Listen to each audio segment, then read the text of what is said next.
Shabbat Shalom, bendiciones a todos en el nombre de Yeshua. Me gozo con lo que aquí participan siempre, nos vemos en vivo y es gran bendición vernos y conocernos. ¿Vale? Hoy una vez más pues estamos con el libro de Deuteronomio capítulo 22 en esta serie que se llama Torah al día o Torah viviente, donde aprendemos a partir de las leyes básicas que se presentaron en la Torah para la vida del pueblo de Israel.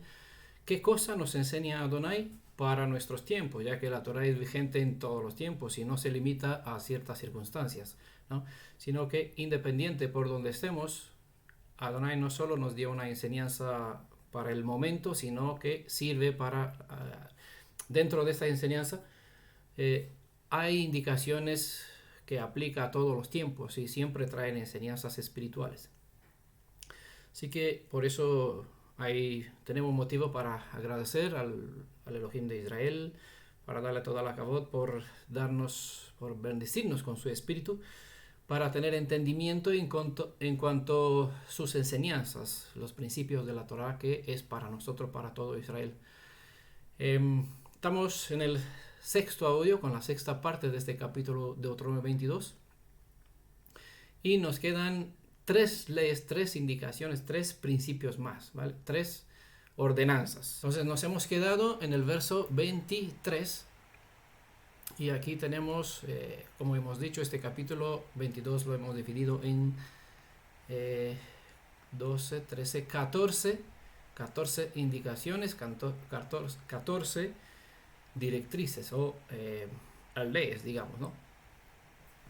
Verso 23 al 27 dice: si una joven virgen está prometida a un hombre y otro hombre la encuentra en la ciudad y se acuesta con ella, los sacaréis a los dos a la puerta de esa ciudad y los apedrearéis hasta que mueran. A la joven por no haber pedido socorro en la ciudad y al hombre por haber violado a la mujer de su prójimo. Así harás desaparecer el mal de medio de ti. Una cita que se repite varias veces. Pues esa siguiente ordenanza nos instruye sobre dos posibles casos en cuales una mujer desposada es seducida por un hombre, ¿vale?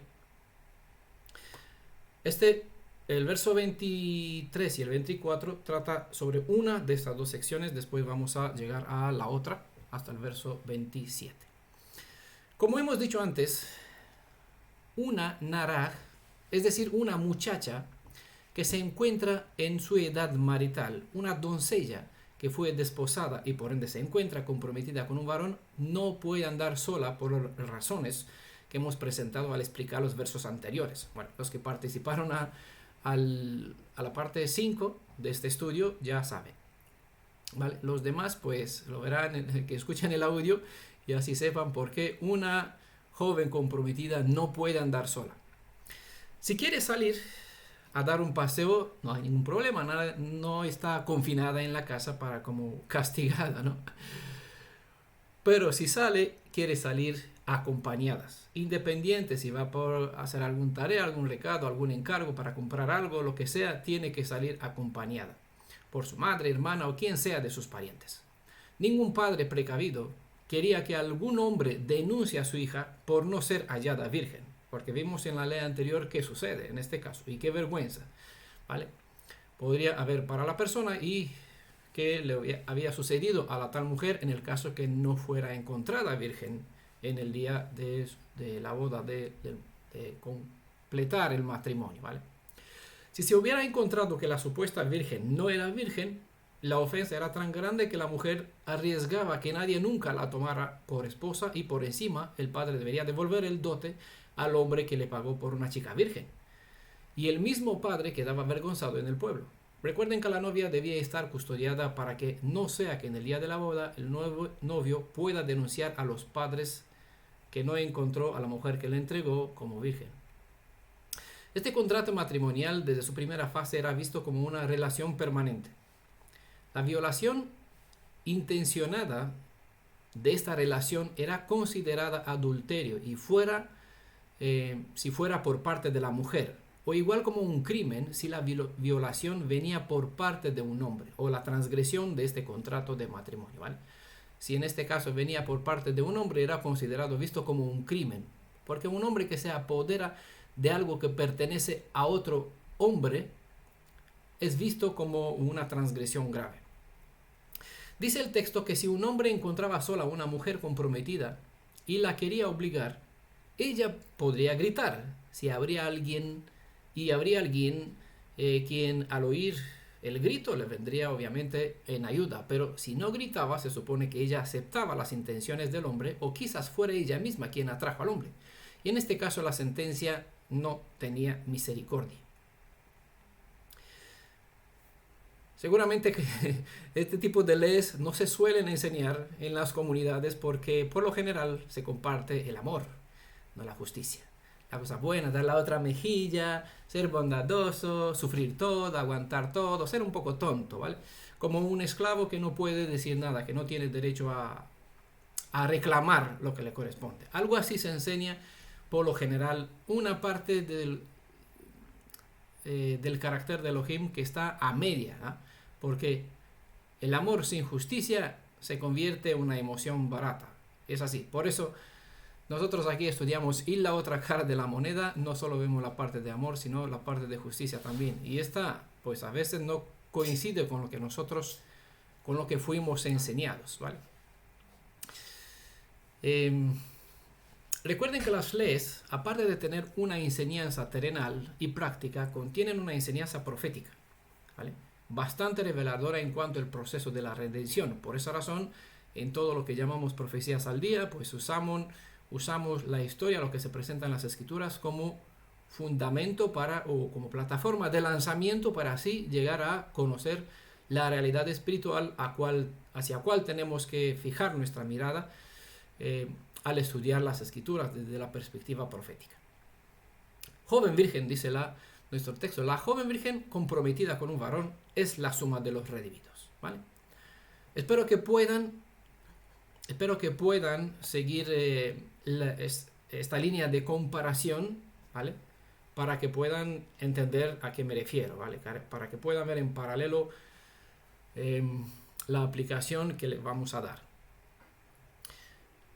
Joven virgen es la suma de los redimidos, de todas aquellas que se han comprometido con Adonai, con nuestro Redentor Yeshua. Esta joven virgen se refiere a mí, se refiere a vosotros, se refiere a todos los que entraron en alianza con el Elohim de Israel, ¿vale? Mediante la Tevilá, mediante el bautismo en el sagrado nombre de Yeshua. Para el bienestar de la joven, entienden la alusión, le voy a poner así entre comillas, de la joven, es decir, del redimido.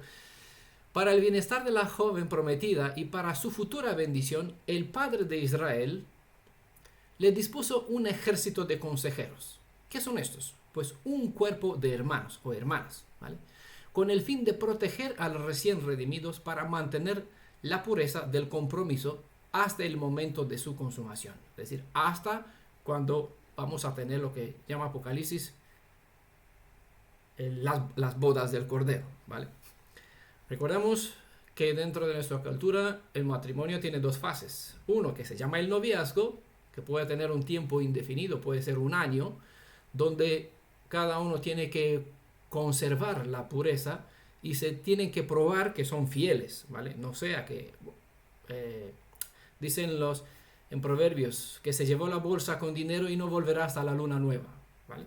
Entonces el amo. En este caso hay un tiempo muy lejano en cual una persona vive por separado de su amada o de su prometida o de su prometido, y en este tiempo debe mostrar su fidelidad, ¿vale? Debe contener sus pasiones, sus deseos naturales, bien sujetas a su voluntad, no sea que por un impulso, por un deseo, pues vaya a buscar mirar a otra chica y así. Entonces ya rompería la conexión del contrato matrimonial y ya no se conservaría la pureza. Por esa razón se hace un tiempo de separación, ¿vale? Hasta el momento cuando se efectúa la boda, y aquí por fin pueden estar juntos los dos, como vimos en la parte anterior, ¿vale? Es en realidad lo que hizo el Padre de Israel. Al cercar, recuerdan, más arriba hemos estudiado que una casa hay que ponerle un pretil, ¿vale? Este pretil lo vemos como las instrucciones que está dentro de la Torah. Aquí tenemos mandamientos, directrices, consejos, advertencias, leyes, ¿vale? Dentro de este libro que se llama el libro de la Torá. Pues el padre de Israel cercó a su pueblo con una valla protectora que tiene como propósito mantener alejadas a las aves inmundas, ¿vale? Entiendan las alegorías, a los depredadores, a todo falso maestro, es decir, y a todo espíritu ajeno, ¿vale? Shaul habla mención de esto cuando se refiere a vientos de enseñanzas, ¿vale?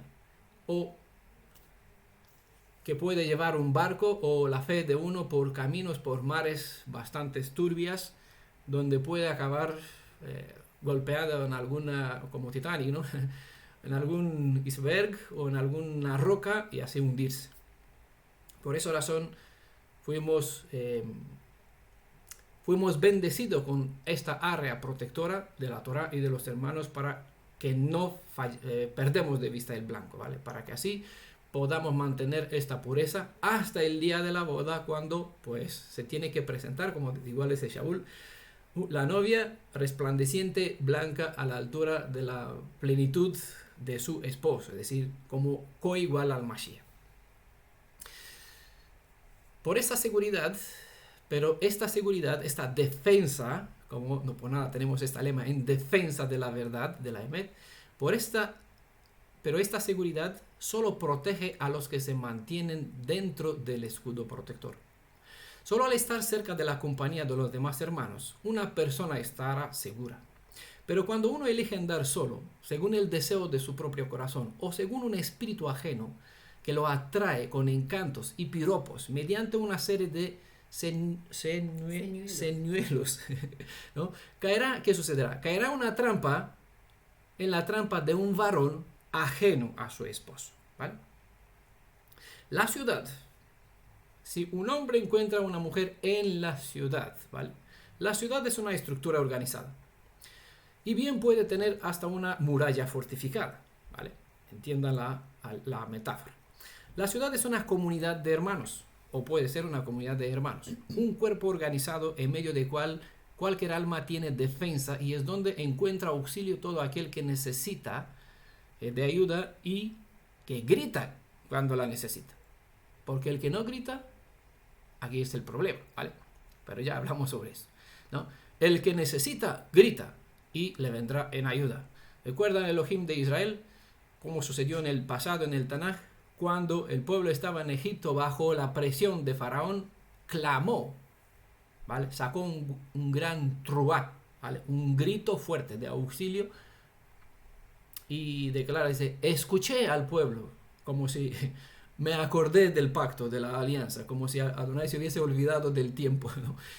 Pero es la expresión como se presenta, y la realidad es que el pueblo clamó a Adonai y a él le vino en auxilio, le vino en ayuda, mandando a Moisés, a uno, para sacar el pueblo de las aguas, de las multitudes, y esto queda como fundamento profético, por lo que pasó, pasará. La ciudad igual puede ser una metáfora para describir el mundo religioso, donde hay varias estructuras de enseñanzas, edificios, ¿no?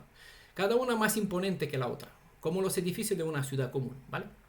En este caso, si la novia se confía, o el redimido se confía que está libre de peligro y decide andar sola por la ciudad, entiendan, la ciudad, buceando entre las impresionantes estructuras de creencias variadas diseminadas por todas las redes que son vistas como caminos, ¿vale?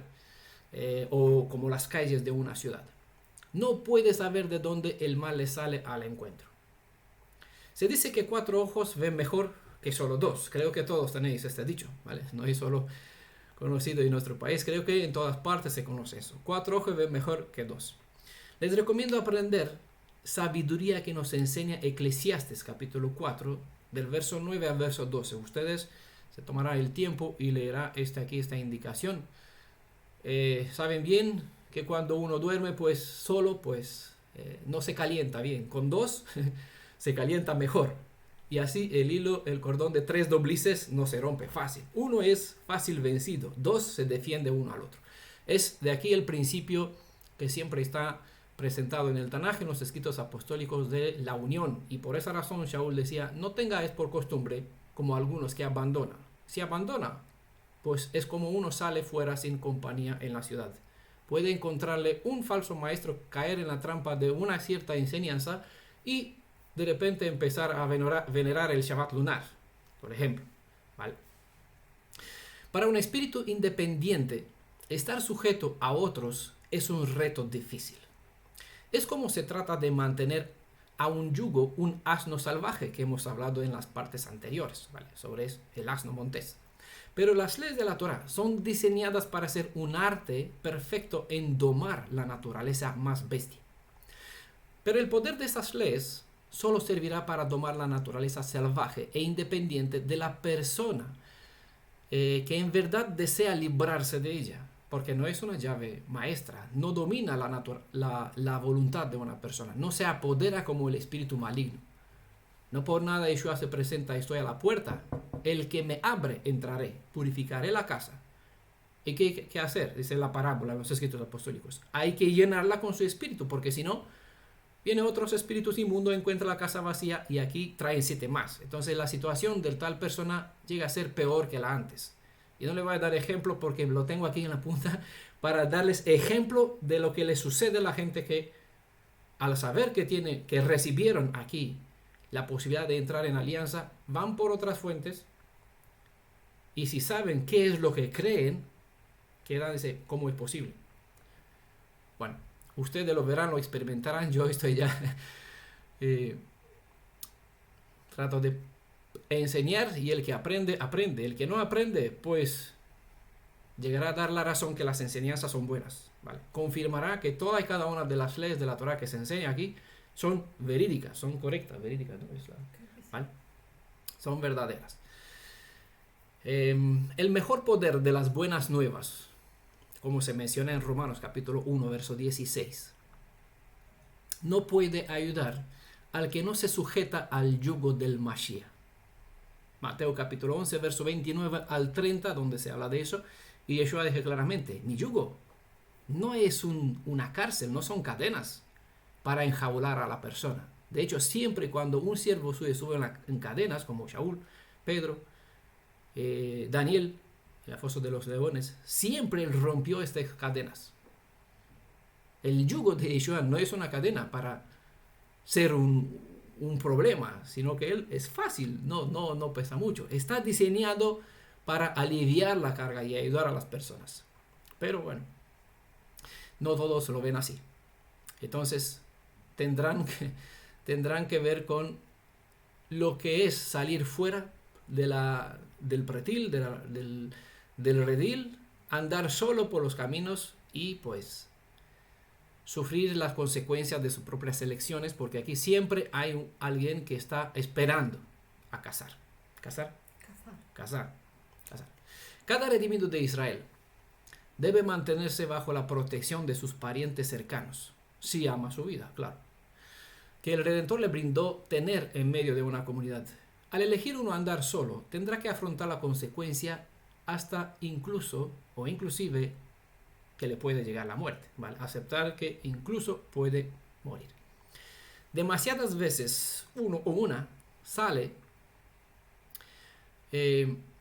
andando por los atajos de una ciudad y olvida que hay un varón muy poderoso merodeando en busca de una presa fácil.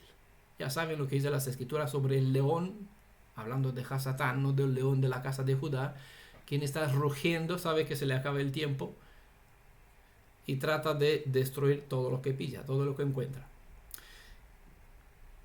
Y presa fácil, esto es aquel que anda solo confiando neciamente que al tener una carta de contrato matrimonial, vimos en la parte anterior, esta de por sí, una ketubá, esta de por sí cree que le sirve como amuleto y que le protegerá independiente de las decisiones que toma. Pero eso no es así.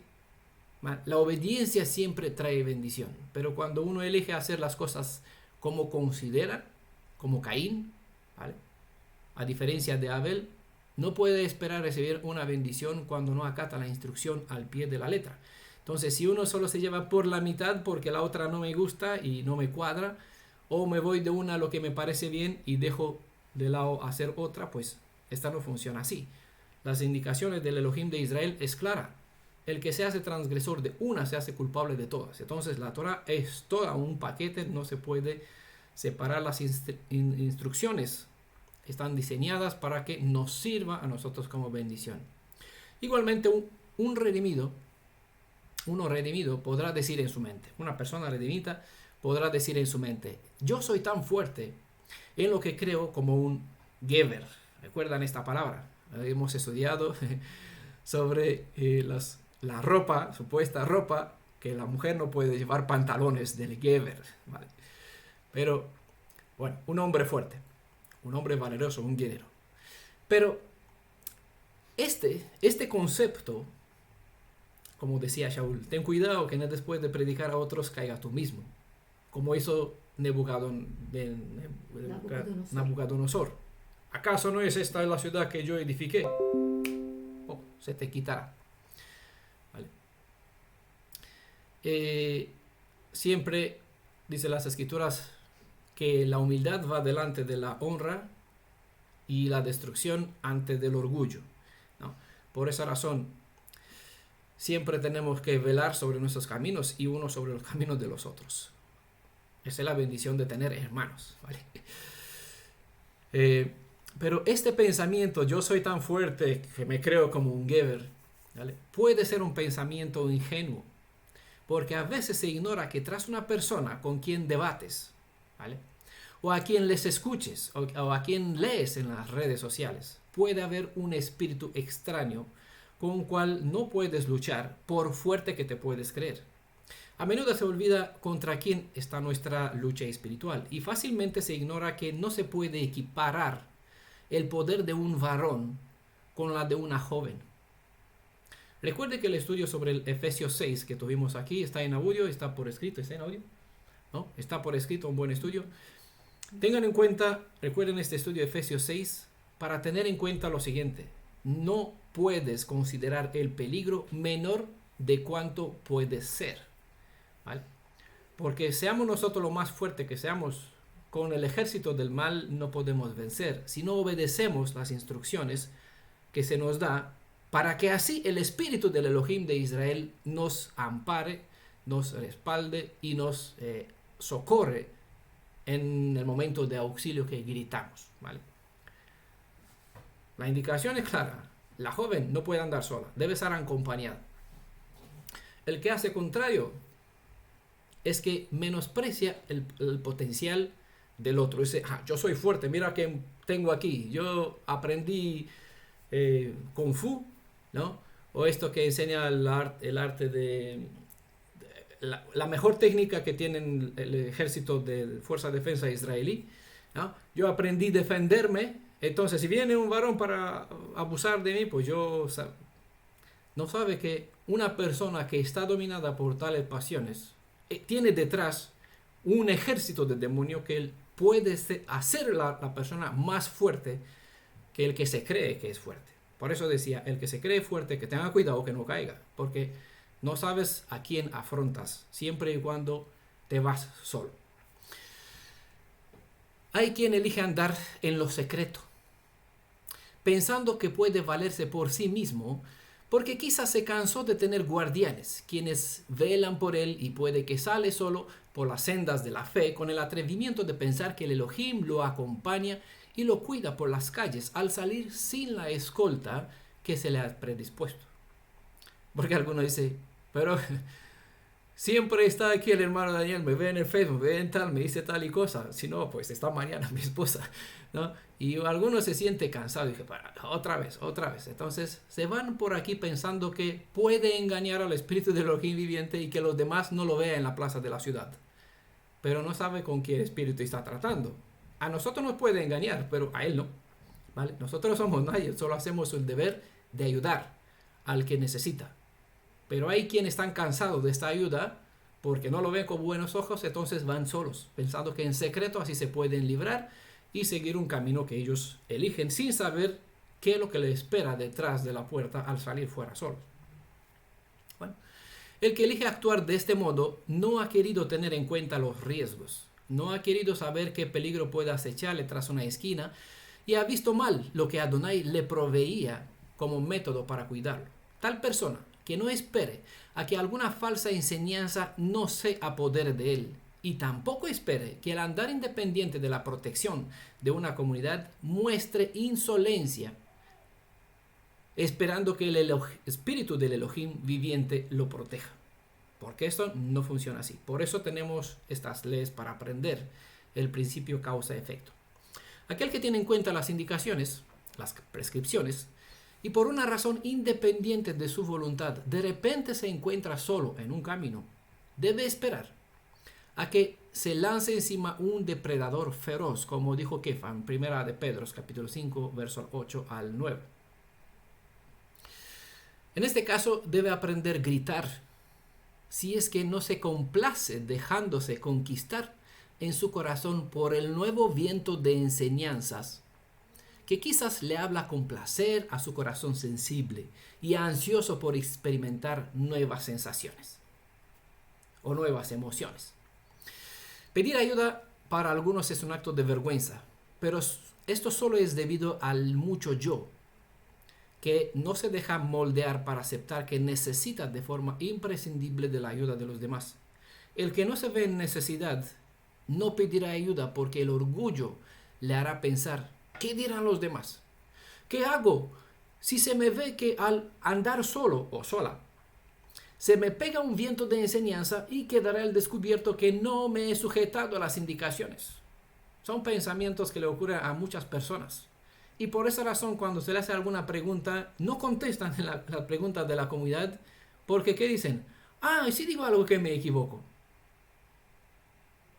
Bueno, es lo que le sucede a la mayoría de personas que guardan silencio, pues tiene este pensamiento no porque se equivoca, sino porque son demasiadas orgullosas para saber, para aceptar la posibilidad de que se equivocan, porque no ama tanto la corrección.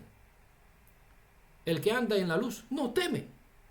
Si digo un error, ¿vale? Pues aquí tendré a mis hermanos que por eso están aquí, porque esto estudiamos las leyes, están aquí para que me ayuden, ¿no? Si me equivoco. Y si estoy bien, amén, bendeciré a otros con mi respuesta a un otro que no sabe la respuesta. Pero, ¿no? Las directrices no siempre gustan, porque parecen que le quitan la libertad a uno, cuando son diseñadas para ayudar a otro, que es un yugo fácil, pero eso es. Muchas cosas y justificaciones pueden pasar por la cabeza de una joven prometida, es decir, de un redimido. Una joven prometida caída en las trampas de un varón fuerte, ¿vale? Pero creo que aguantar la bronca y la reprensión porque se salió fuera sola vale más que no gritar por el socorro, ¿ah? Porque, claro, se le libera a una persona que grita por el auxilio, pero no se le quitará la bronca. Dice: ¿quién te puso a salir? Como dijo Adonai a Adán: ¿quién te dijo que estás desnudo? ¿No? Entiendan la comparación. La bronca no tiene el propósito de matar, es para concientizar algo malo. Necesitamos de esta conciencia, porque si no, pues no sentimos que hacemos algo malo. Entonces pensaremos: ¿por qué me castiga? Si no es consciente que hiciste algo malo, es normal que uno piense: ¿por qué me castiga? ¿Por qué me grita? ¿Por qué me reprende? ¿No? Pero por eso tenemos las leyes. Las leyes nos indican cuando uno fallamos. Y cuando falla, ¿qué hace uno? Pues por vergüenza no grita. Pues si no gritas, morirás. Porque se te tachará como culpable porque quisiste. Por eso, más vale aguantar la bronca porque transgrediste una instrucción, para que así aprendas, no volver a repetirlo viendo la consecuencia, y así no mueras, ¿vale? Por eso tenemos las indicaciones. Espero que ustedes aquí que escuchan sean testigos, ¿vale?, de este proceder. El silencio puede llevarte a la muerte lenta, ¿vale? Aquí lo voy a dejar, no voy a comentar, solo voy a decir esto. A falta de un grito por ayuda, se entiende que hubo un compromiso voluntario de sumisión. En este caso, la sentencia es definitiva. La muerte para los dos. Para la Virgen prometida y para el varón, Muchos que ignoran esta ley que el Elohim viviente mandó en su pueblo van de forma independiente bebiendo y comiendo, ¿vale?, de las enseñanzas ajenas, sin saber medir si lo que escuchan o leen en otras fuentes es verdad. ¿Qué es verdad? Emet. O es met, que significa, que se refiere a muerte, ¿vale? Recuerdan el estudio que tenemos en audio, bastante bueno, la verdad. Emet. No estiman el poder del engaño, no pesan el poder de la influencia que la propagan en sus redes sociales sin saber. Aquel o aquella que no tiene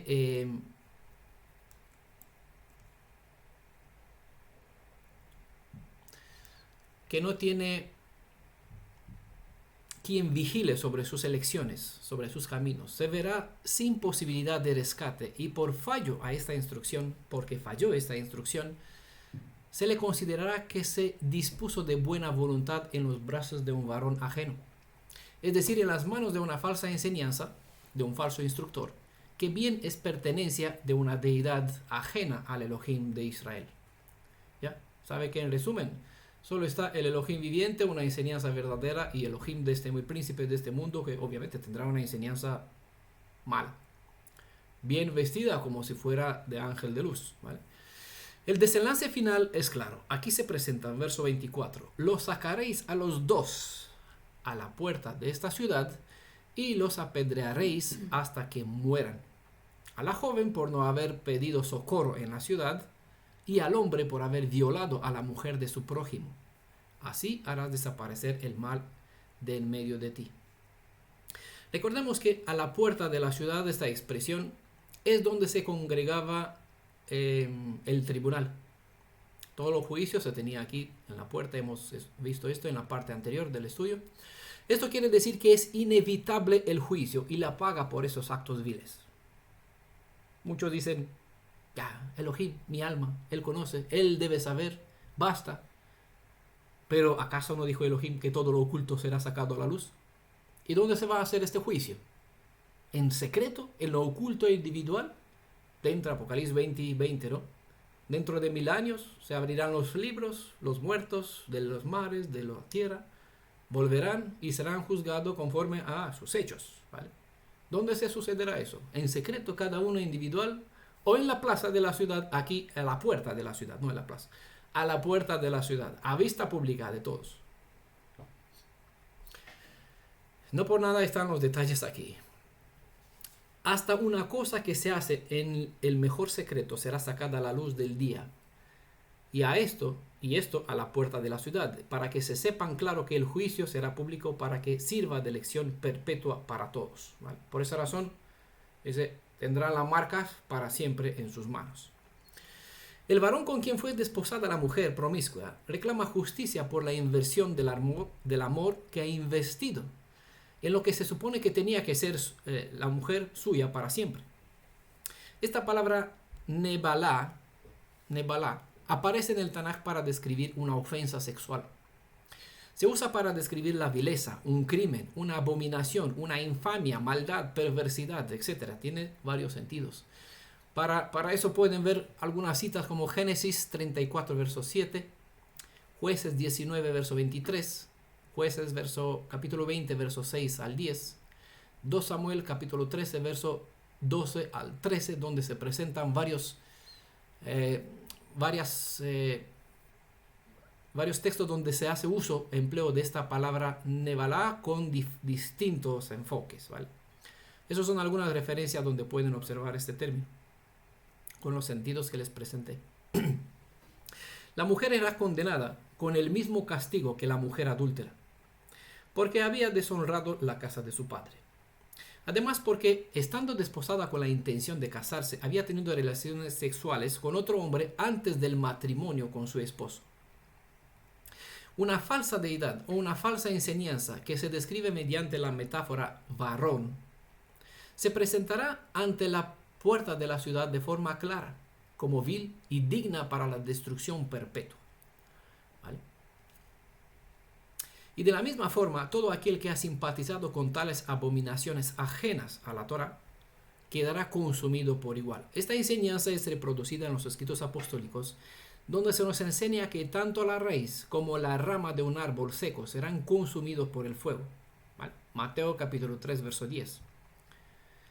Donde la raíz, aquí se presenta que la raíz es una enseñanza de un falso maestro y la rama son los creyentes que le hacen caso, y peor, cuando estas ramas propagan las falsas enseñanzas y así producen frutos engañando a otros más.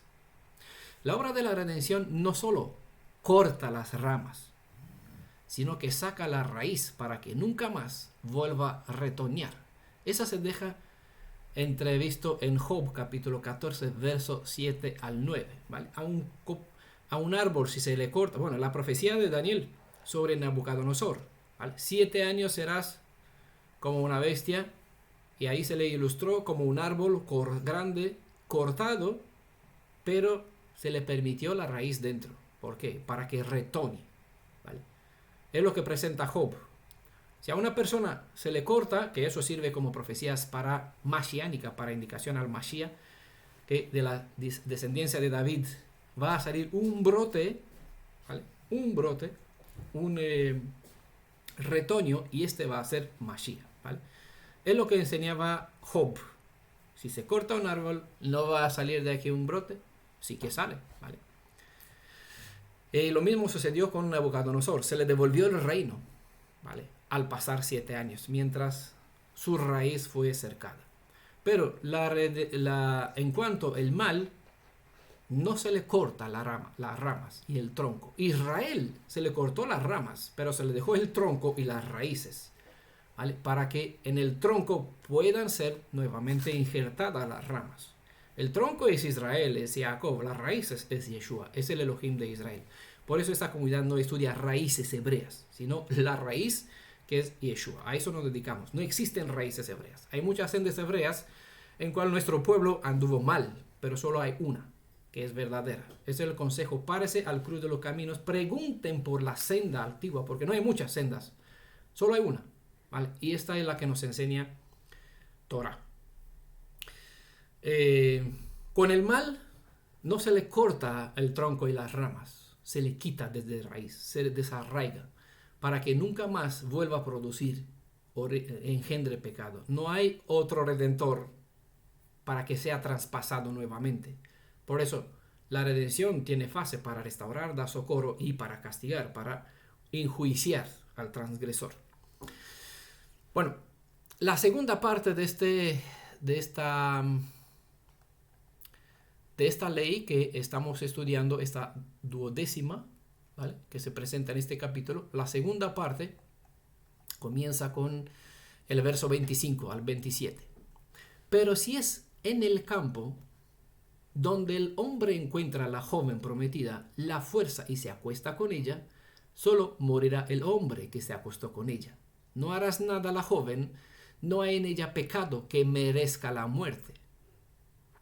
El caso es semejante, hay un injerto aquí, el caso es semejante al de un hombre que se lanza sobre su prójimo y le mata.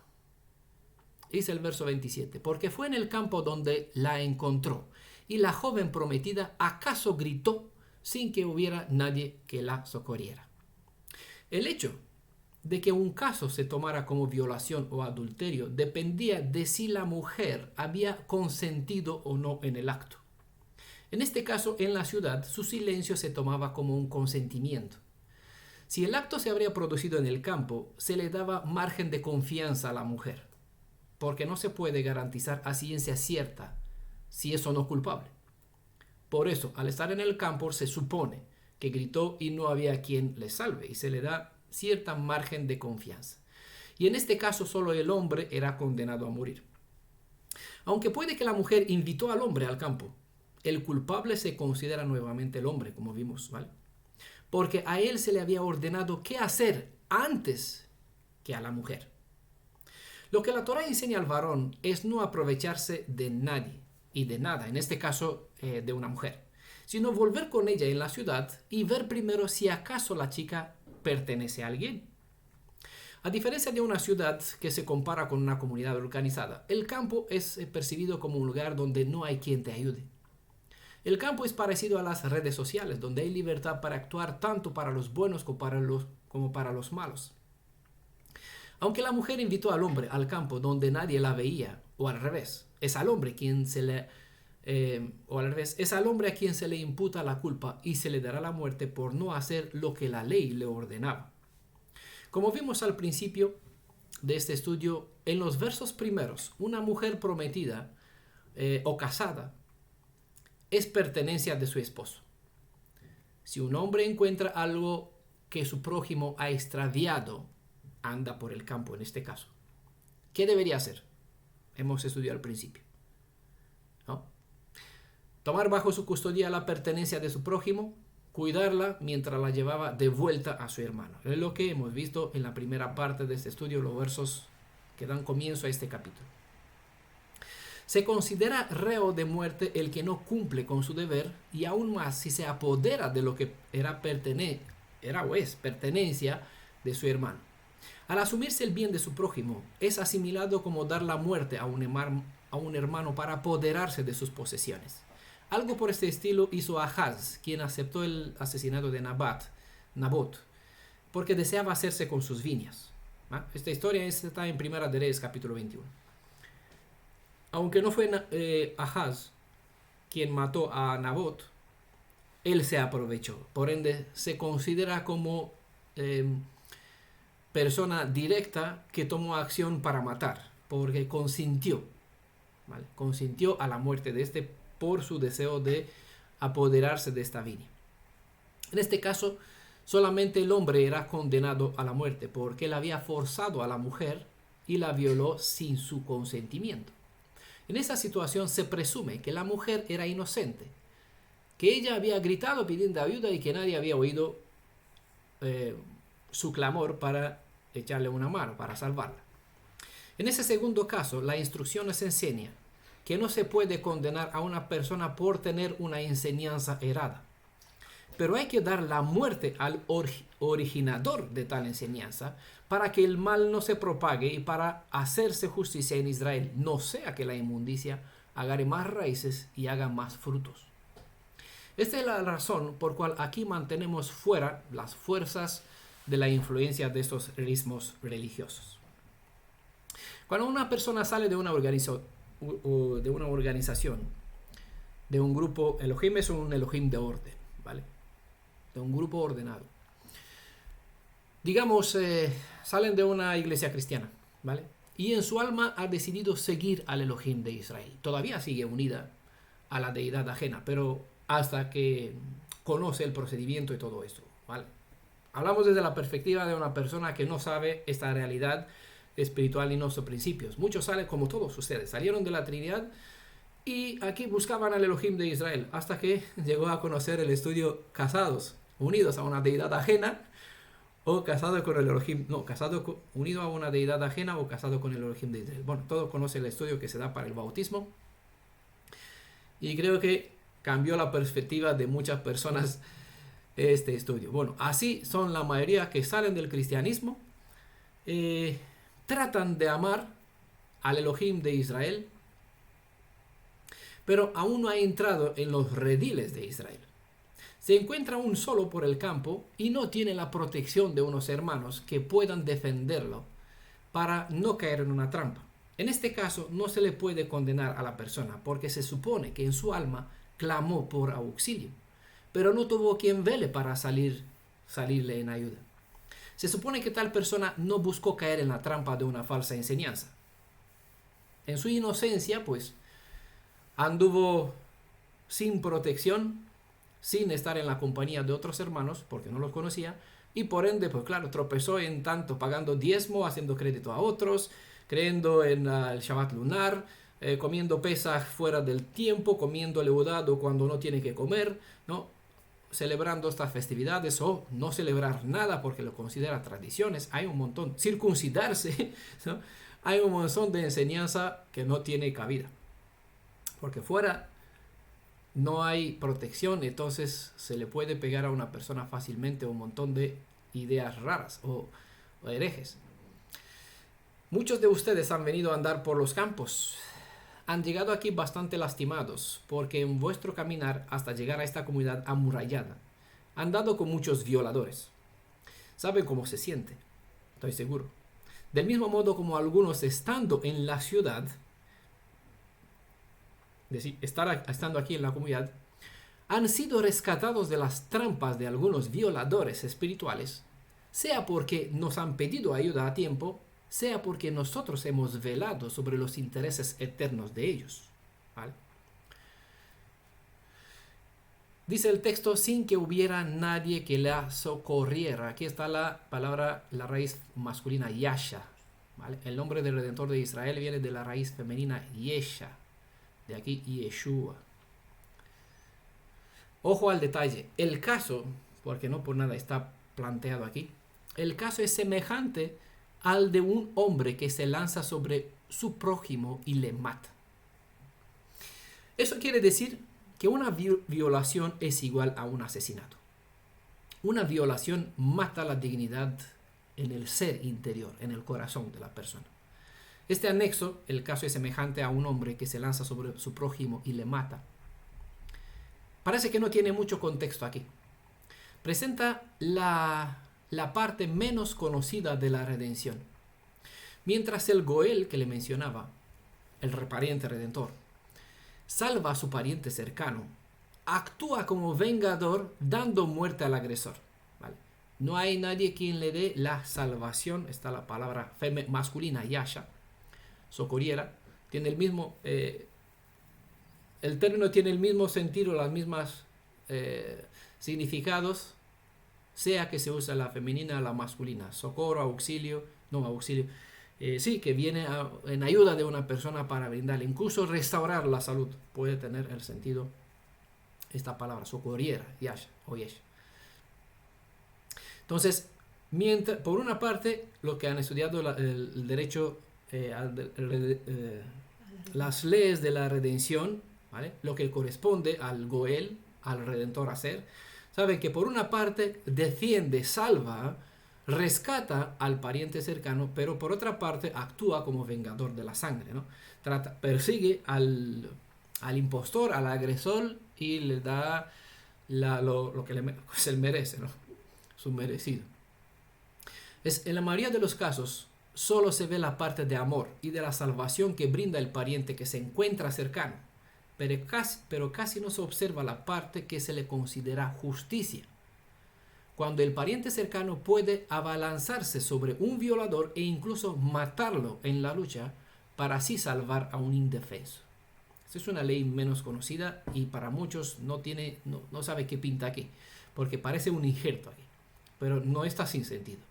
La ley declara que si se encuentra alguien para socorrer a la mujer al matar al hombre violador, no se le imputa como pecado al salvador de la mujer, sino que se le honra. ¿Vale? Alguna persona cuesta entender por qué actúo de algunas formas, e incluso esta semana, como me ha dicho, que soy en el grupo de oración. Se me ha dicho que soy un poco, forcito un término, bruto, burlo. Bueno. Se me tacha de que no actúo muy bien en la forma de proceder con algunas personas, que soy un poco grosero. Sí, grosero. Pero bueno, cuando se llegan a comprender que ante estas personas se debe tomar una actitud directa y que no se puede emplear el uso de la misericordia del gesed en tales contextos, entonces se puede comprender por qué hay casos donde no soy grosero, no actúo de una forma mala, sino que actúo en defensa, ruda, ¿no? En defensa de algo, que por algo tenemos este lema, en defensa de la verdad.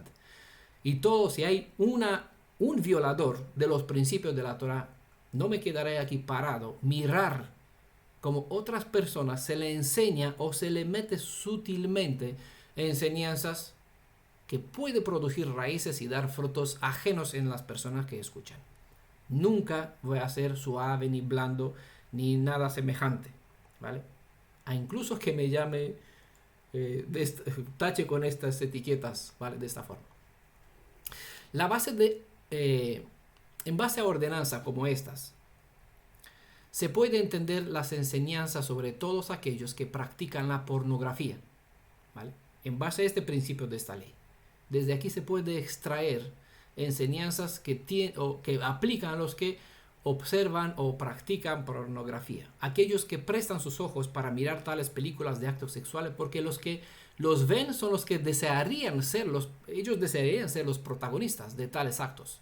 Y por lo general las chicas son como estas personas abusadas que no consienten, sino que son usadas como material físico para generar dinero y para complacer los apetitos animales de la naturaleza pecaminosa. ¿Vale? Salvar un alma, aunque esto implica matar al agresor, si es necesario, es una de las enseñanzas menos enseñadas en la Biblia. Pero la ley es clarísima. Como sea, no hay forma para mostrarse con misericordia para salvar la vida del abusador. La ley declara la muerte como pago para una actitud como esta. Punto 13, el principio, la instrucción 13 que se encuentra en este capítulo de Deuteronomio 22 está o comienza con el verso 28 y el 29, ¿vale? Vamos a acabar toda esta, nos quedan 2 puntos y vamos a terminarlo en esta ocasión toda, ¿vale? Si un hombre encuentra a una joven virgen no prometida, ¿vale? A ver que hay diferentes leyes. Si un hombre encuentra a una joven virgen no prometida, la agarra y se acuesta con ella, y si son sorprendidos, el hombre que se acostó con ella dará al padre de la joven 50 monedas de plata. Ella será su mujer porque la ha violado y no podrá repudiarla en toda su vida.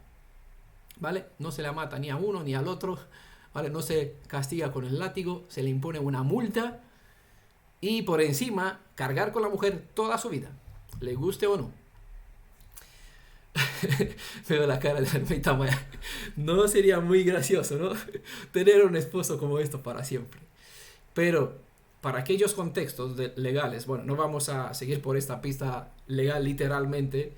Para ella esta era una ley de bendición, de misericordia, de salvación. Porque claro, tendría que cargar con un sentimiento de que nunca puede ser, hemos visto en la parte anterior el valor del ser virgen, ¿vale? Nunca podrá tener lo que ella quisiera, lo que se valoraba en Israel. No va a tener, se quitó este privilegio. Entonces, para no perder este honor,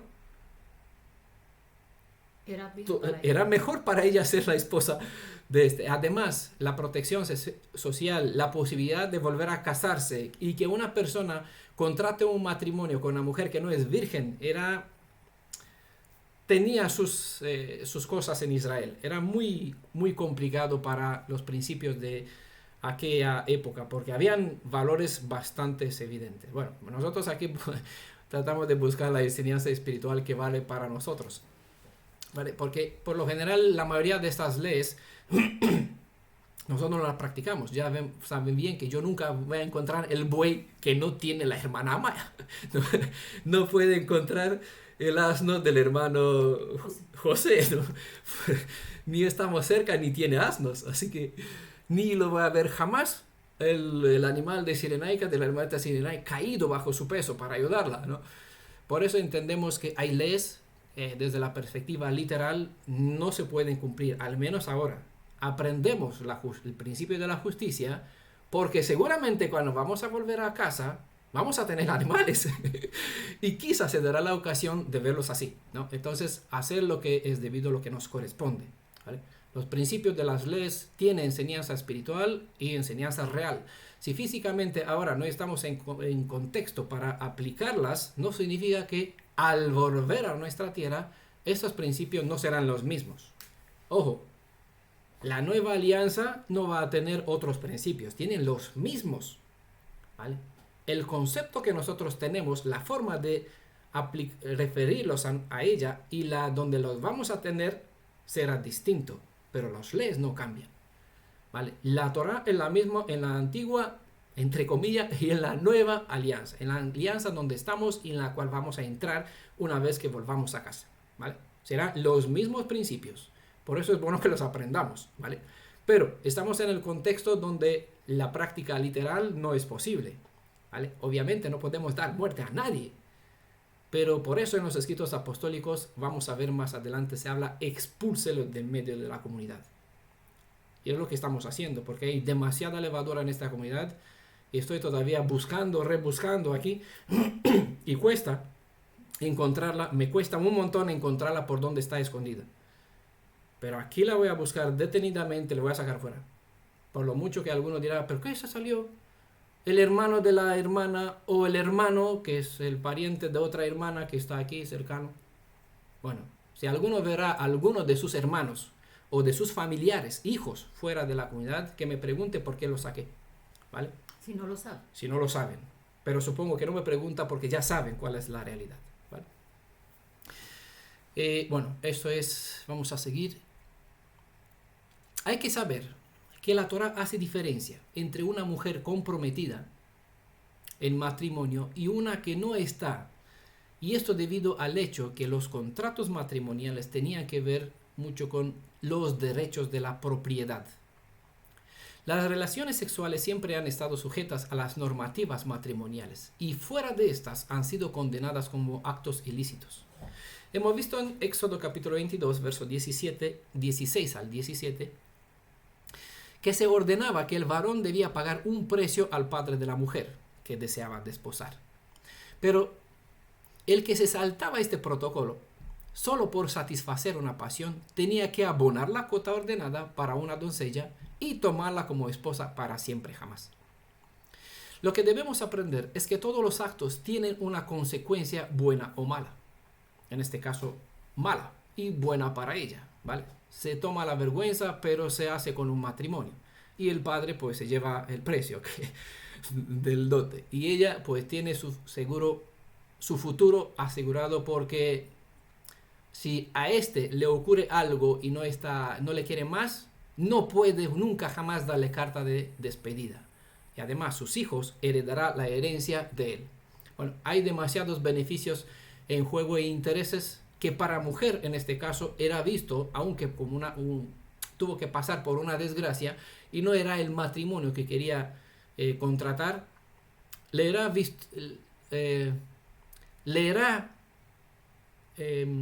ofrecido como la mejor solución, la mejor puerta de bien vista para estas situaciones. No debería suceder, pero en el caso que sucede, eso era lo mejor que se podría hacer para restaurar la dignidad pública de la mujer y de él, ¿vale? Lo que debemos aprender es que todos actos tienen una consecuencia buena o mala. Génesis capítulo 4, verso 7 dice lo siguiente: si haces bien, no serás aceptado, y si no haces bien, el pecado yace a la puerta y te codicia, porque el pecado sí te codicia para apoderarse de ti, pero tú debes dominarlo, ¿vale? Si Adonai desde el principio nos indicó eso, es que la carne, es decir, esta naturaleza predispuesta a hacer el mal, puede ser dominada, ¿vale? Desde el principio lo indicó. Todo lo demás, el debate que tuvimos por aquí, viene de enseñanzas que contradice lo que Adonai dijo aquí. Él dijo, tú puedes dominarlo. Él te codicia. El pecado quiere apoderarse. Tú puedes controlarlo, ¿vale? Esa es la fuerza de la redención y es la fuerza que da el Ruaj a una persona que se dispone a hacer lo correcto, manteniéndose dentro de el cuadro protector, haciendo lo que es debido. Pero te codicia si no haces bien. Si haces bien, no luchas con esta codicia. Obviamente. Eso, si haces bien, no serás aceptado. Es decir, no. Pero si no haces el bien, si no estás predispuesto, pues tendrá que luchar contigo mismo en primer lugar para controlarte, para dominarte. Cuando no se sujetan las pasiones a la voluntad de la razón, es mejor que tal persona contrate un matrimonio, ¿vale? Porque es como decía Shaul, es bueno que todos estén solteros, porque el que está libre no está sujeto a obedecer, a hacer caso a la mujer. No, puede servir libre a Elohim todo el tiempo que quiera, pero el que está casado debe hacer caso a la mujer, porque es lo que dice las Escrituras. Tienes que complacerla, ¿no? A ella, hacer lo que le agrada no dejar de hacer las cosas de Elohim, ¿vale? Pero una persona que está soltera, como decía Shaul, no está a este compromiso, ¿vale? Está libre a servir todo como quiera a Adonai, ¿vale? Pero incluso cuando hay familia, una persona se quiere tener un voto de nazireo, es decir, que para un tiempo viva haciendo las cosas de Elohim, los consejos de Shaul dice claramente que sea un corto acordado, no sea que la naturaleza haga sus cosas y determine que una persona entre en un pecado, ¿vale? No sé si conocen la referencia. Que no se viva mucho tiempo separado. De aquí el consejo que el que no puede, pues que se case. Dice que Shaul no está en contra del matrimonio. Dice que el que no puede controlar sus pasiones, que se case, que se busca una esposa o una esposa. Así no entra en transgresión para mirar otras cosas que sus ojos no deben mirar, ¿no?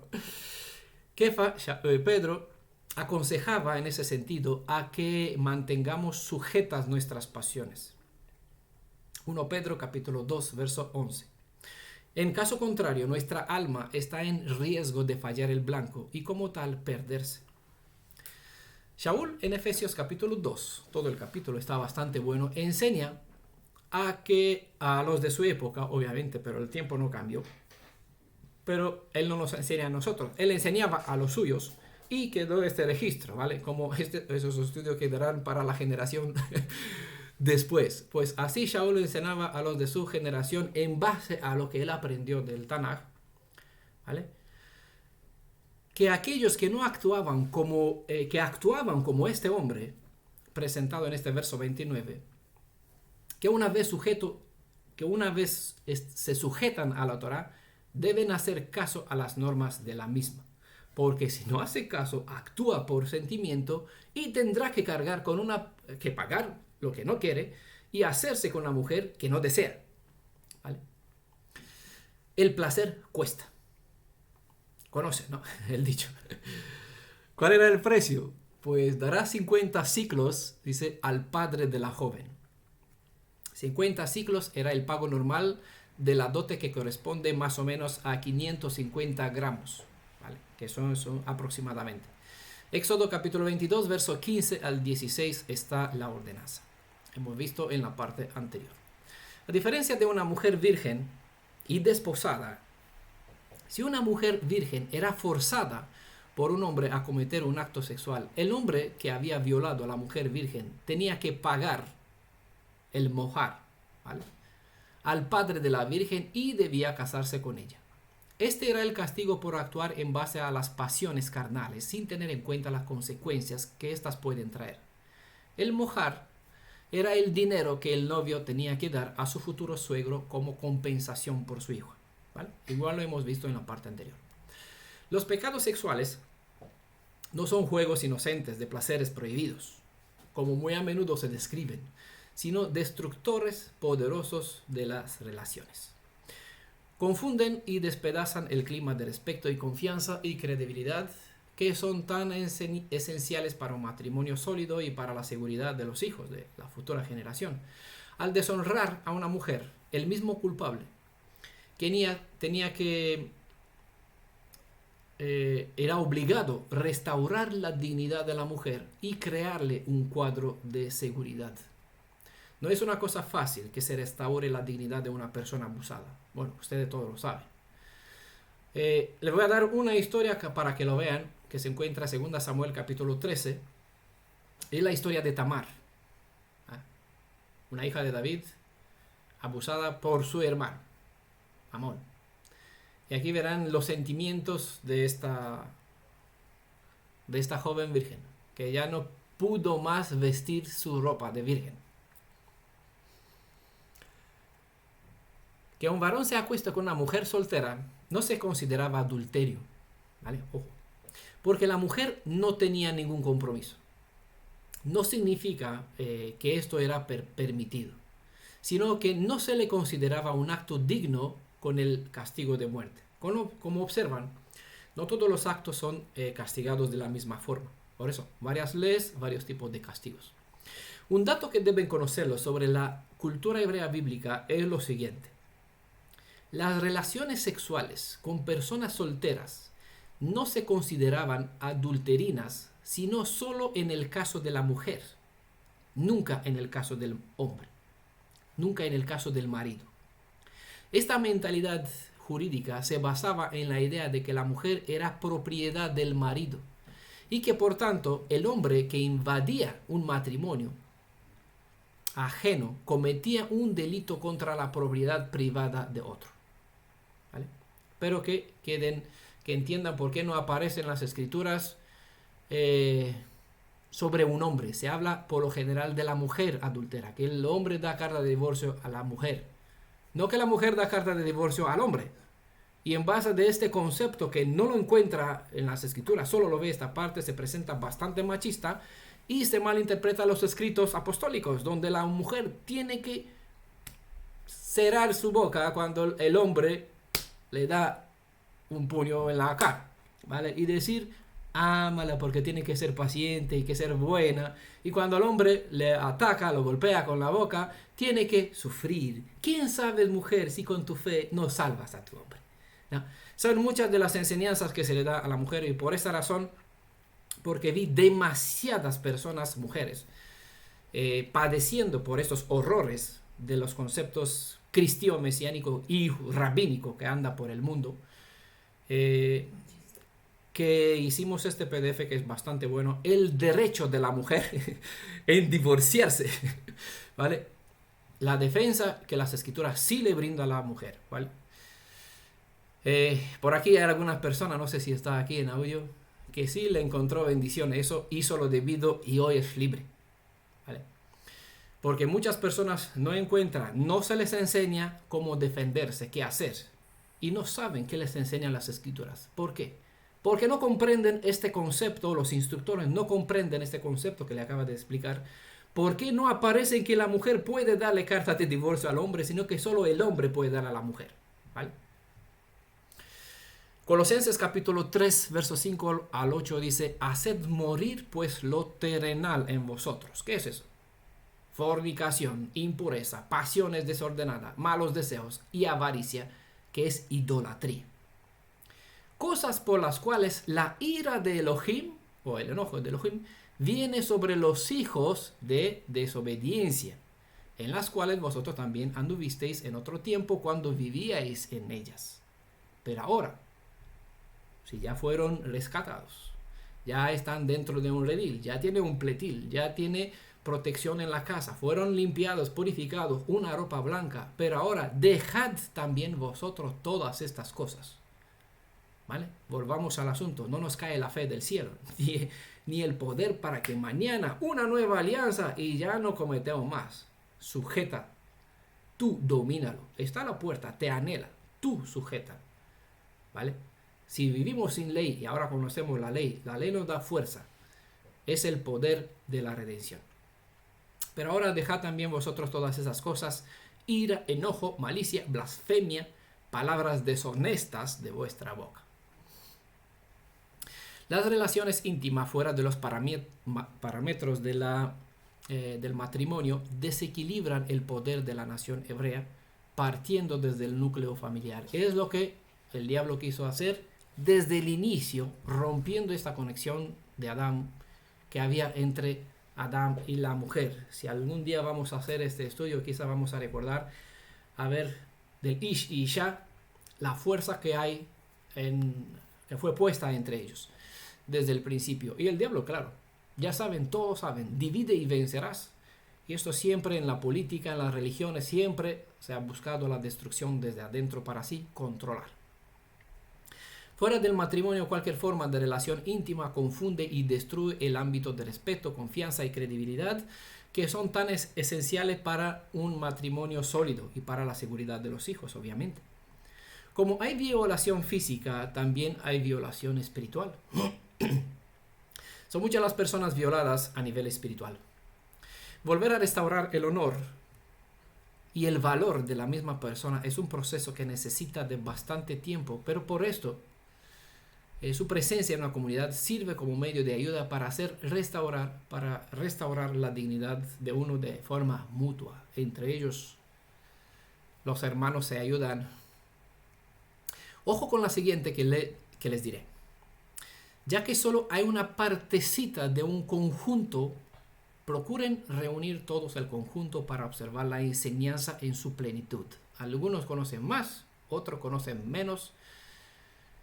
En cierta medida, esta ley que está en Deuteronomio 22, capítulo 22, verso 28 al 29, nos ayuda, nos provee cierta luz sobre las obligaciones que tiene el Elohim de Israel para con su pueblo Israel. Él encontró a este pueblo en su juventud. Lo hizo suyo. Pagó el precio que se le reclamaba por apoderarse de este pueblo. Y por ley, una ley que está en la Torá, una ley eterna que las presentó en la Torá para los que transgreden, se comprometió no abandonarlo a este pueblo durante toda la existencia de esta nación. Isaías capítulo 41, verso 10 hasta el 13 es una de muchas citas. Y en Deuteronomio 31, verso 8 se declara: no te dejaré ni te desampararé. Desamparará. En Deuteronomio 32, verso 8 al 9, se declara que el Elohim viviente tomó a Israel de entre otros pueblos y por ley se comprometió para ser suyo para siempre. Eso es lo que dice: no podrá repudiarla en toda su vida. Y su vida es eterna, pues el compromiso es para siempre jamás. Este énfasis es una prueba más para descartar una vez más la abominable doctrina del reemplazo. Esa dogma que enseña a millones de cristianos que el varón comprometido con Israel la tuvo que abandonar cuando la ley y por ley declaró: te tengo aquí grabado, jamás te olvidaré. Y aun si una madre se olvida a sus hijos, yo jamás te olvidaré, ¿no? Pues la dogma del reemplazo, dije, este varón, quien se obligó o fue obligado por ley a no dejar jamás a la mujer,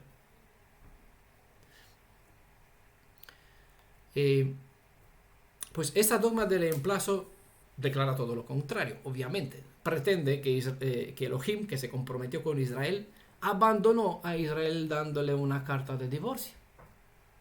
Claro, al leer ellos solo la parte que les conviene de nuestras leyes, nunca tuvieron en cuenta lo que se especifica en esta ley que estamos estudiando, donde el compromiso es perpetuo y no hay posibilidad de que éste se anule.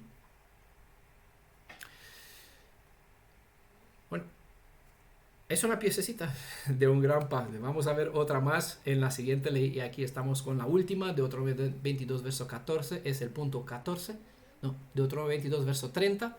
El último verso es el punto 14 de las leyes que forman parte de esa sección que hemos dividido en 14 instrucciones en este capítulo 22. No tomará a la mujer de su padre. Nadie tomará a la mujer de su padre. No tirará. ¿A quién se refiere? Al hombre, ¿vale? No dice nadie, ninguna hermana tomará al padre, ¿vale? Nadie tomará a la mujer de su padre, no retirará el borde del manto de su padre. El borde del manto de su padre. ¿Va? Deuteronomio 22, verso 30, el último verso. El verso 30, en realidad en el texto hebreo corresponde al capítulo 23, verso 1. ¿Vale? Según la edición, verán que eso aparece en el capítulo 23. Y según otras ediciones aparece en capítulo 22, verso 30. Bueno, la ley es la misma independiente del capítulo. Aquí, como yo le he citado de Corona de Jerusalén, la tenemos como verso 30. La expresión retirar o descubrir el borde del manto significa tener relaciones sexuales con la mujer de otro. Significa que nadie debe usurpar los derechos maritales de su padre. La acción de extender el manto sobre una mujer significa desposarla o casarse con ella, como hemos visto en el audio, en el estudio que está en PDF sobre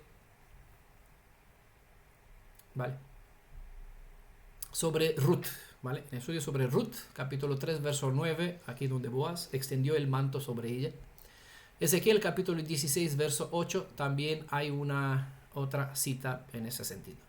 Como el manto del padre estaba simbólicamente extendido sobre su esposa, el gesto, ¿ya? En una boda, vieron en las bodas judías, cuando a la novia el varón extiende el talit sobre ella, ¿vale?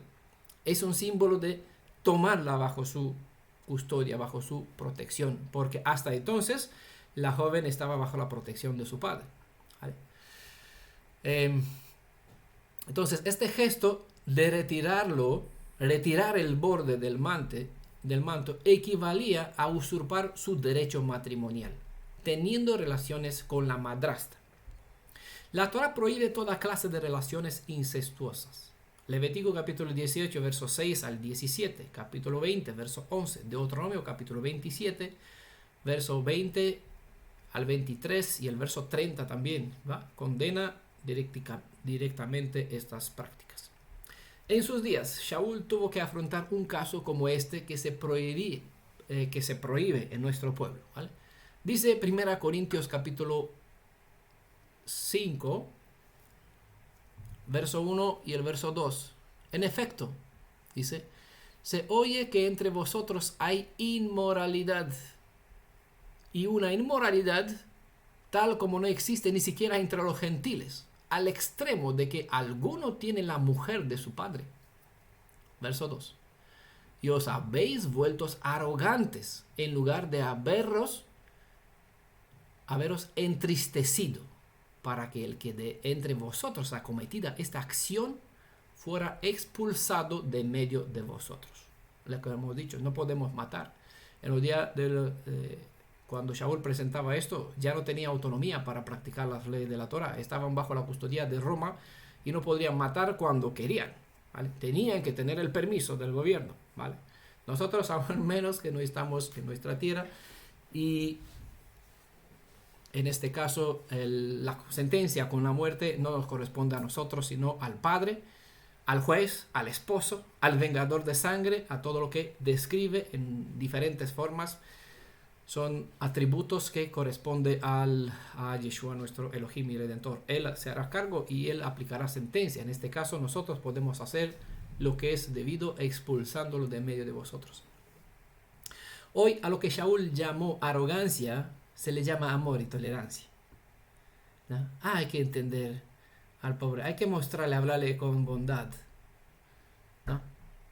Por la sentencia que declara a Shaul, no se le puede considerar a Pablo el padre del cristianismo, como se le suele llamar perversamente, sino que él fue y actuó como un buen descendiente de la tribu de Benjamín en obediencia a la ley, diciendo: expúlsenlo de medio de ustedes.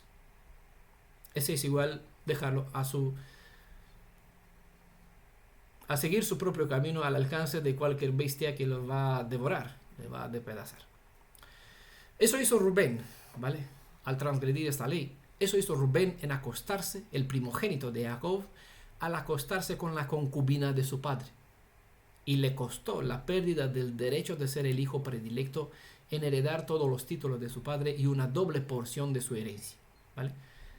Esta herencia fue dividida entre a Efraín y Manasés, y los títulos quedó para la tribu de Judá, ¿vale? Y hay más ejemplos en ese sentido, algunos condenados y otros tolerados, con las consecuencias que sobrevino al aplicar la tolerancia cuando debía imponer el castigo. Ve la historia de Tamar que le indiqué en las escrituras, con lo que hizo David, de hecho, con lo que no hizo David, y las consecuencias que le sobrevino como tal, al no aplicar la justicia para sacar esta maldad de medio de Israel. Miró a la cara del hombre por el sentimiento, dice: es mi hijo. No hizo lo correcto y sufrió la desgracia. ¿Qué reverencia tiene esta enseñanza para nosotros hoy día? Circula por las redes sociales, una dogma descabellada sobre quién es el esposo de Israel. Nosotros tenemos un buen estudio aquí.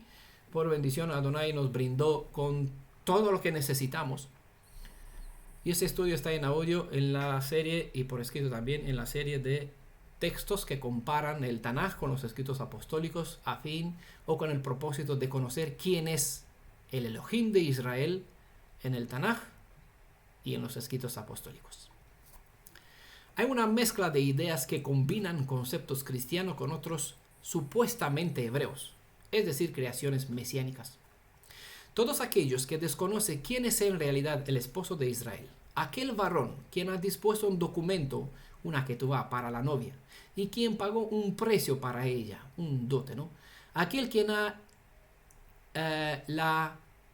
elegido de entre más pueblos al pueblo de Israel para jurarle mediante la autoridad de ciertas leyes eternas un compromiso perpetuo.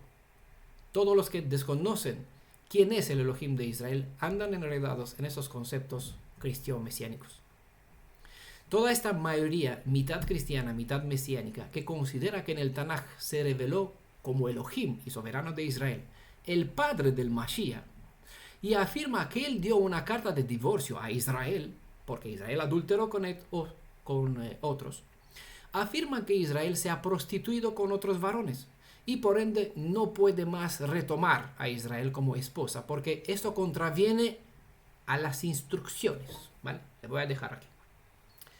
Pero los mismos cristianos mesiánicos afirman, todos los que creen que en el Tanaj está revelado el padre de Yeshua, quien dio una carta de divorcio a Israel, repudiando a Israel por la dogma del reemplazo, ¿vale? Pero los mismos afirman que al venir el Mashiach, quien ellos suponen que es el hijo del Elohim del Tanaj, este hijo sí que puede tomar a Israel y salvarlo haciéndolo esposa suya esta vez. Es la enseñanza que se comparte. El caso es que la ley declara como abominación que un hijo entre en los aposentos de la mujer que fue esposa de su padre.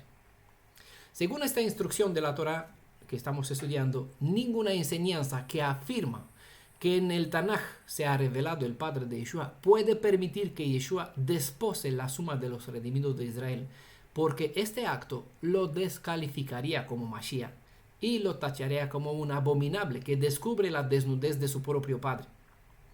Entrar en unión con la mujer de su prójimo es descubrir la desnudez del prójimo.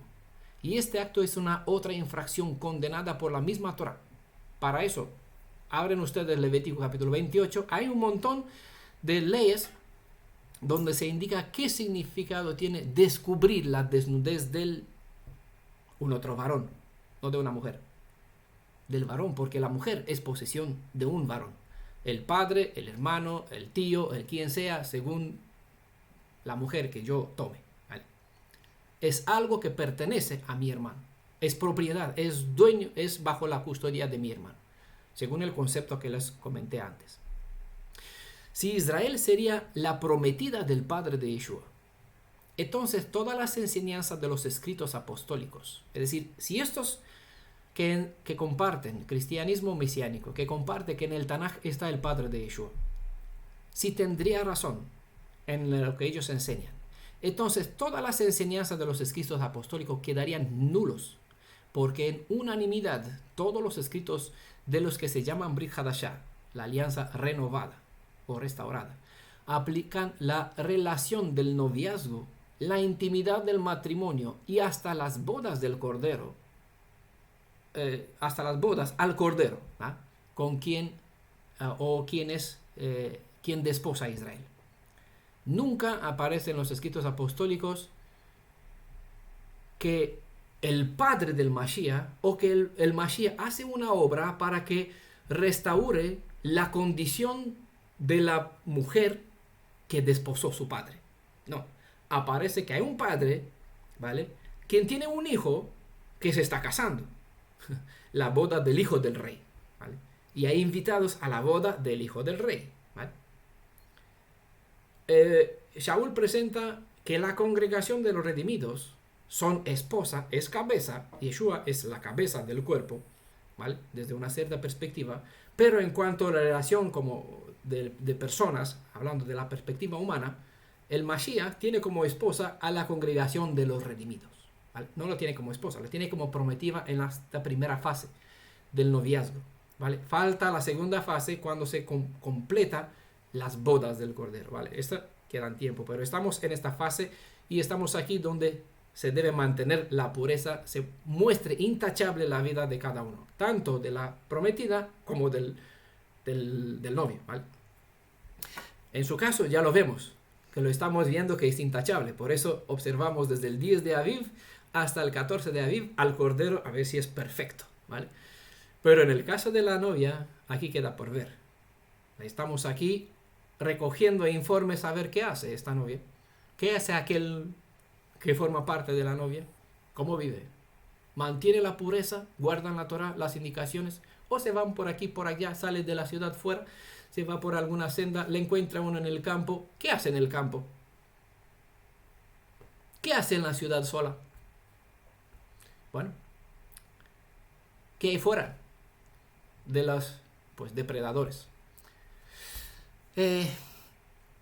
No sé si ahora pueden comprender la gravedad de las enseñanzas dogmáticas, mesiánicas, cristianas en fondo. Pero para que puedan alcanzar a ver que estas son verdaderas, que las enseñanzas de los apóstoles son verdaderas enseñanzas, deben adquirir las sabidurías en llegar a conocer que en el Tanaj, Elohim, el Elohim que se reveló no es otra persona o otro ser que Yeshua mismo, pero en su naturaleza soberana como todopoderoso, que se ha revelado al ser humano bajo la bóveda celeste, ¿vale? El mismo Redentor y Elohim de Israel, el mismo quien dijo, tengo la redención, te redimiré. El mismo que hizo esa afirmación vino y redimió efectivamente. Por eso, desde la perspectiva de esta ley, se entiende perfectamente que esta enseñanza no contraviene a los conceptos que estamos estudiando sobre la deidad. Pero todas las personas que creen que en el Tanaj está revelado el Padre de Yeshua entran en un conflicto directo con esta ley que se encuentra en Deuteronomio capítulo 22, verso 30. Porque nunca aparece en los escritos apostólicos, nunca se aplica que el Mashiach restaura a Israel para que su padre vuelva a tenerla como prometida, como mujer, ¿vale? Sino que se presenta como una transgresión desde la perspectiva de esta cita, porque en realidad el Mashiach, si fuera que su padre estaría en el Tanaj, el Mashiach quita la autoridad de su padre y se apodera de la mujer comprometida y desechada por su padre, que eso, claro, llevará a otro conflicto con otras leyes. Eso es el problema, que al que no le alumbró el Mashiach, pues no se dan cuenta qué enredo tiene en su mente y qué cosa en contra de la Torah que dice amar y que dice guardar, en realidad actúa adverso a todos los principios de la Torah con este concepto que el Mashiach está en los escritos apostólicos, que en el Tanaj está el padre del Mashiach, ¿vale? Conforme a Deuteronomio capítulo 22, verso 30, toda enseñanza mesiánica sobre la deidad que no reconoce a Yeshua como Adonai, como Ijie Haya Vejove, ¿vale? Están con estas 4 consonantes. Mónica, apaga por favor el micrófono. Gracias. ¿Vale? Todo concepto que no, según Deuteronomio 22:30, que no reconoce que Yeshua es Adonai, ¿vale? Jehová, Ijie Haya Vejove, ¿vale? Que se puede presentar como si fuera un nombre, pero no lo es. Recuerden eso, ¿vale? Adonai, por eso es más sabio decir, todo lo que no reconoce que Yeshua es Adonai, que se manifestó, reveló en el Tanaj, se presenta como una abominación, donde el hijo descubre el borde del manto de su propio padre. Eso enseña que el hijo se rebeló en contra de la autoridad de su padre y lo declara indigno de tener a Israel como esposa, por la razón de que es visto como un Baal. ¿Qué es Baal? Hemos estudiado también sobre esto. Señor, dueño, amo, uno que ejerce un poder, una autoridad sobre algo, ¿vale? Como el jefe de una empresa. Un amo que gobierna con mano dura sobre su casa.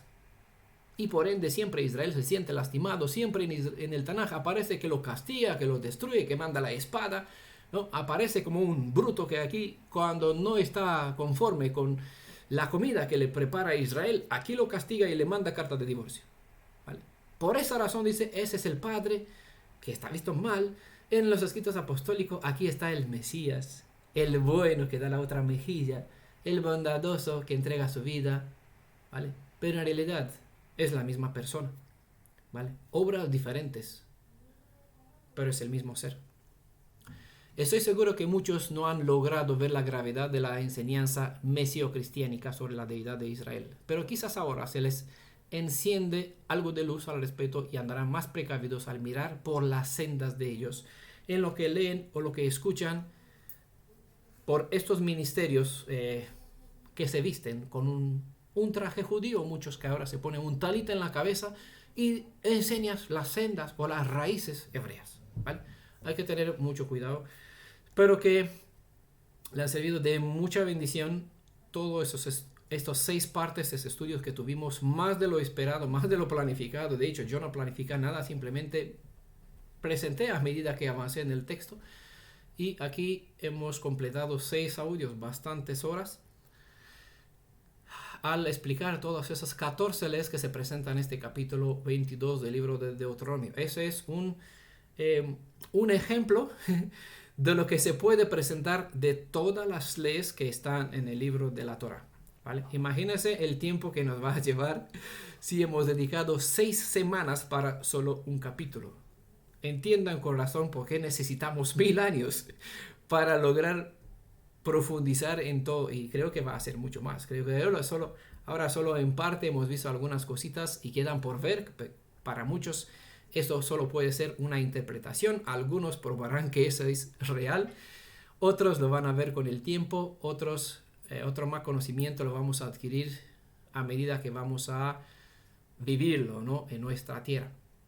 Sea que el Espíritu del Elohim de Israel nos guíe hoy y siempre para tener más conocimiento de sus leyes, aunque no sé si va a ser posible dedicar tiempo a otro capítulo más, porque se necesita bastante inversión y, claro, no siempre está nuestra posibilidad de seguir un estudio de esta forma, con esta intensidad y de esta manera. Pero hasta aquí agradecemos, como dice, hasta aquí Adonai estuvo con nosotros. Lo que va a hacer ya lo vamos a ver, ¿no? Va hasta al día su problema. Mañana ya vamos a ver para el siguiente Shabbat qué cosa nos va a preparar el Espíritu de Elohim de Israel. Tenemos por delante las festividades y espero que nos guíe a poder presentar algo en relación con los temas que vamos a dar, con las festividades que vamos a tener delante. Bueno, hermanos, hermanas, no sé si alguno de ustedes quiere cerrar todo este ciclo de este estudio con una oración, agradeciendo a nuestro Elohim y pidiendo para que podamos asimilar estas leyes mejor en nuestra vida y actuar como es debido. Así que si alguno de ustedes quiere orar en el nombre de todos, pues agradecería. Y así cerramos el estudio. Noemi. La hermanita Noemi, vale. Tiene que poner el micrófono, Noemi. Hermanita Noemi, micrófono, así. Gracias. Mi amado Padre, gracias le damos por su amor inmenso. Gracias por tanta sabiduría que hay en su palabra, porque a través de ella solamente podemos entender toda tu voluntad, tu bondad, tu misericordia, porque si no la estudiamos, no la entenderíamos. Gracias, mi Abba, por encontrar el shalom que necesitamos a tus pies, estudiando su palabra, entendiendo cada día más. Ayúdenos para que podamos, a través de tu poder, tu misericordia eterna, andar de acuerdo a tu voluntad. Que todo lo malo que tengamos ahí, Padre, todavía usted lo saque de todos nosotros, de la mente, del corazón, limpia el alma, limpia las entradas de nuestra vida. Todos los sentidos que nos has dado sean solo para ti. Bendiga, Padre, a tu hijo Daniel. Cada día le des más fortaleza.